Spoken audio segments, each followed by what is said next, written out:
welcome to the Recovery Daily Podcast. I'm your host, Rachel Abbasi. I'm a grateful recovering alcoholic and stroke survivor. And today I wanted to talk about slowing down and gratitude and consistency and how to find that peace in the everyday. This kind of peace that I really, really struggled with finding when I was in the daily grind, when I had my career. And I'm fortunate enough to today be able to slow down to the degree that I need to slow down on any given day because of my disability. So, um, so after my stroke, we hired some trainers to come and train the dogs. It wasn't because of the stroke. It had nothing to do with the stroke. It just happened to be that timing. So I had the stroke and was definitely aware of these symptoms.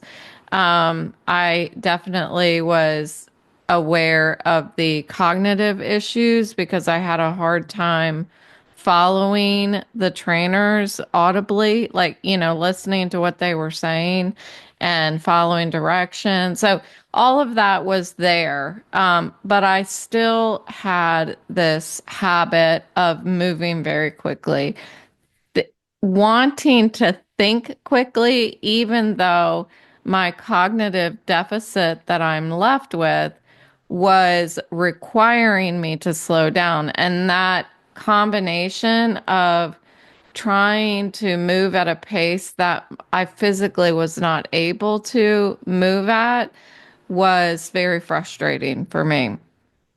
And in retrospect, like when I'm thinking about back before my stroke and how quickly I was always trying to move through life, move through my projects at work, move through everything that was in front of me. Um, it did leave me with this sense of like constant, I was constantly on. I was constantly, my brain was constantly thinking. There was this constant, even more so than my normal self-talk that's constantly on. It was like an additional layer of like chatter in my head that was trying to fix problems, do it faster, you're not good enough, you're not fast enough, all of these things. And so what's the point that I'm trying to get to with the trainer? Well, one of the things that the trainers taught me was how to slow down.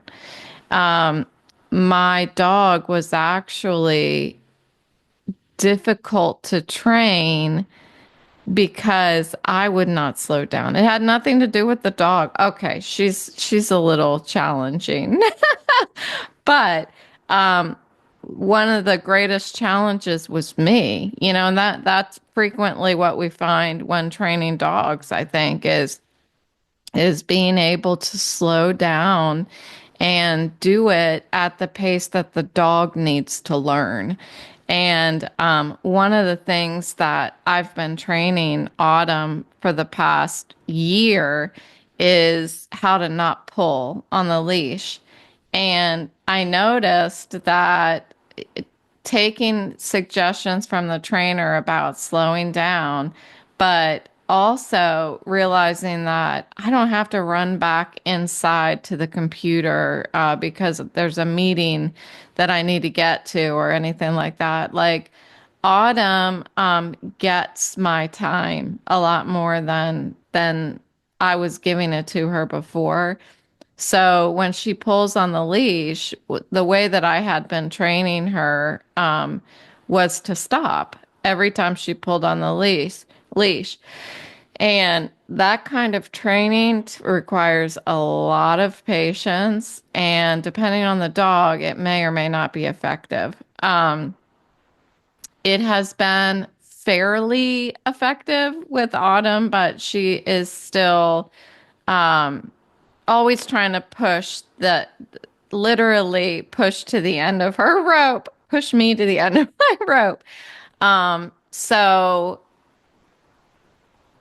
I think that I have since started to follow a new way of training her not to pull. That's a side note that I'm not going to talk about. That neighbor that I always talk about that I can't stand, he decided to tell me that he doesn't agree with how I'm training my dog. And I had started actually liking him, and now I don't like him anymore because he was trying to tell me what to do with my own dog. Anyway, that's totally off topic.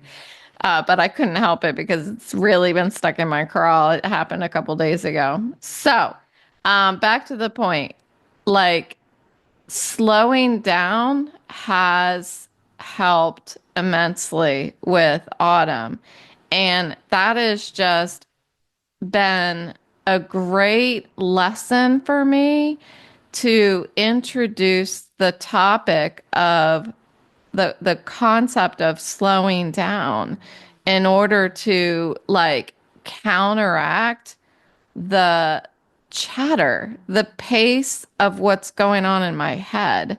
Um, I always have felt like I need to move faster than lightning to get as much done as possible. And I've even talked to my psychiatrist about that in this second phase, I don't know, time period that I've been talking to her. Um, how part of my issue with having had the stroke and my struggles with like, well, I could die any day. Like I'm gonna have another stroke. Like that stuff that I'm still battling in my head, I tend to want to get as many things done as possible in my day. So I've started to try to speed up again. And speeding up, all that does is hurt my head. Literally. Speeding up hurts my head. Walking Boris, the bulldog, is great for my head because he likes to take lots of breaks and sniff all the poles in the neighborhood. And that is I realized that I need to move more at Boris's pace. You know, if I apply Boris's pace and I actually watch him, I mean, this might sound silly, but it's true. Like, if I really watch how Boris walks through life, waddles through life, he spends a lot of time. Oh, I don't know what he's thinking about, if he is thinking, but he portrays mindfulness and deliberate pauses. Again, that might sound silly, but that's what he does. When I tell Boris that, come on, Boris, he's going to end up responding to me. He's dreaming right now and snoring. If you can hear him, he's snoring right beside me. But when I tell Boris something like, okay, it's time to eat, or it's time to go outside, or something like that, I'm waiting for the dogs to respond to me.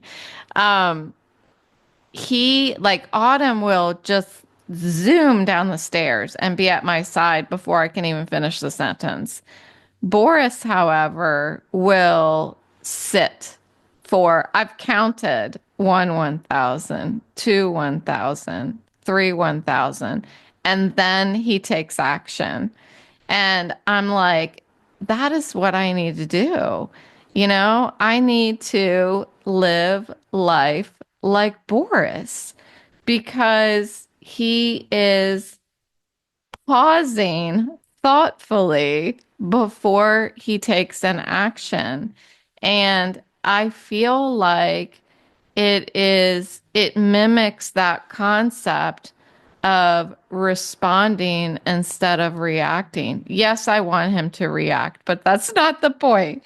Um, I think that I can learn from him.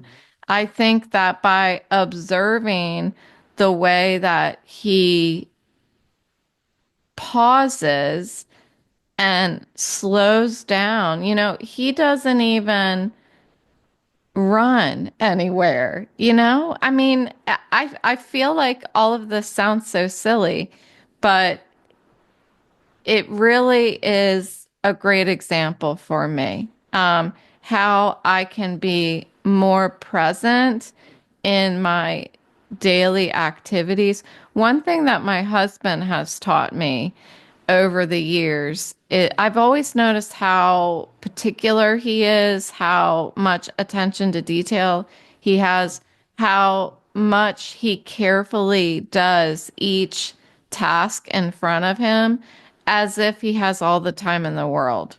And because of that, he does everything.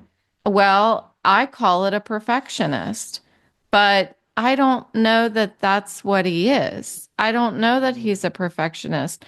I think what he says is um, put care into everything that you do. And so this is very different than Boris. I don't know that he puts a lot of care into what he's doing. It just takes all of his energy to do. But my husband, when I watch him do something like, oh, a great example is watching him cut vegetables. Okay.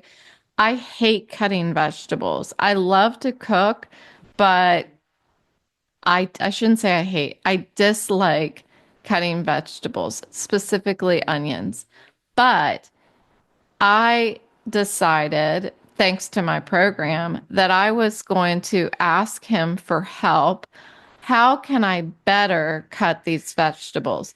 Because when you look, when he is his finished product, when he is cutting vegetables, is like, when you buy a can of Campbell's chicken noodle soup that you have to add water to. You open the can and you pour it in the pot, and then you add a can of water, and then you see these perfect little square carrots floating around in the water. That would be my husband's carrots. Like that is how he cuts things. And it's because he allows himself to slow down. He doesn't seem to have this voice inside his head like I do that is telling him to hurry up and get it done. It's not the what compels him forward or propels him forward is not completing the task. And I feel like that's what propels me forward is or compels me to do a task is finishing it. I always want everything that is ahead of me, I want to complete it. And it is apparent to me that that is not how he functions. It's not about finishing, it's about doing a good job. And if I'm patient with the task, I will complete it. It's inevitable that I'm going to complete it, but why don't I complete it well? What's the point in doing things if we're not going to do them well? Instead of having this perspective of being busy and being always trying to complete a task, why can't we shift our perspective to being intentional and focused? Um, what he has taught me, my husband, is that there is potential when we slow down to lead a more fulfilling and purposeful, meaningful life. Yes, even when it comes down to cutting carrots, There is something rewarding about cutting carrots in perfect tiny little squares than it is to be like, I just want to cut this shit up and put it in the soup so I can sit down and eat the soup. Well, when I sit down and eat a bowl of soup that I have meticulously cut all of the vegetables in, not only is it rewarding to be like, yeah, I really put 100% into this task, but guess what? The vegetables cook evenly. That's what it's all, that's why he does it. He does it so that the next task, which is cooking the vegetables, they cook more evenly.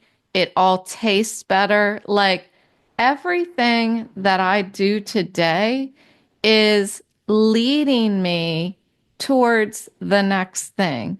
So if I put everything into completing the to the best of my ability the task I have in front of me, then I am 100% impacting the stuff that's down the road. I just am. So, I wanted to talk about it today because I have learned so much from just observing, being introduced to the concept of slowing down, and then observing what happens. Observing, if I slow down, I actually can observe the speed at which everything else is moving. And most often, I'm the one trying to move the fastest. Um, I had my party, for my ninth anniversary. And at this party, I intentionally set it up so that I didn't have to do a lot of moving around. I didn't have to really do anything. It was fantastic.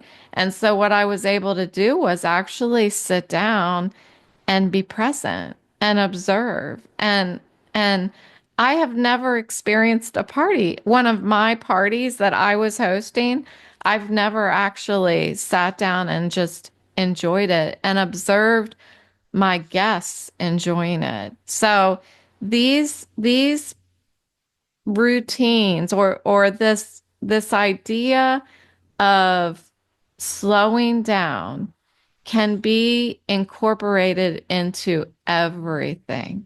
Into, let's see, yesterday I had another doctor's appointment. This was a primary care physician appointment. It was it was a little before my yearly check-in. I needed to touch base with her and just discuss like all the findings and tell her I had the loop monitor and all that stuff. And so we were getting ready, and I think my husband was ready like 3 minutes before me. And I have this is my own chatter. I don't want him to wait. I gotta hurry up. I gotta hurry up. So I'm like, I gotta take my earrings out. Oh no, that was the day before. Sorry. So this was for the loop monitor. I gotta take my earrings out. So I'm like rushing to hurry up to take the earrings out so that he's not waiting. That is this, I put undue pressure on myself to hurry up. It was unnecessary. Like I still had all the time in the world for us to, we were leaving like an hour and 45 minutes early to get to DC and all of this stuff. And I was just pressuring myself to hurry up. Instead of, there's a, certainly sometimes we've got to, what do we say in this house? We say make haste, make haste. But most of the time, I don't need to. Most of the time, I can do things at the pace of life and not do things at the pace of what's the chatter in Rachel's head. So that's what I wanted to share today. I really want to urge you to try to slow down and enough to observe how slowly or quickly those around you are moving. It's quite fascinating. I'm just going to tell you it's quite fascinating. And the more that I practice doing it, the more I'm able to slow down. So give it a shot. And thanks for listening today. I am going to slow down today and rest a little bit. So, looking forward to that. Maybe I'll paint. I think I'm going to paint a rock for the neighborhood kids again. If you follow me on Facebook, you'll understand what that whole painting the rock thing is. So join me on Facebook if you're not aware. It's super cute. I'll talk to you tomorrow.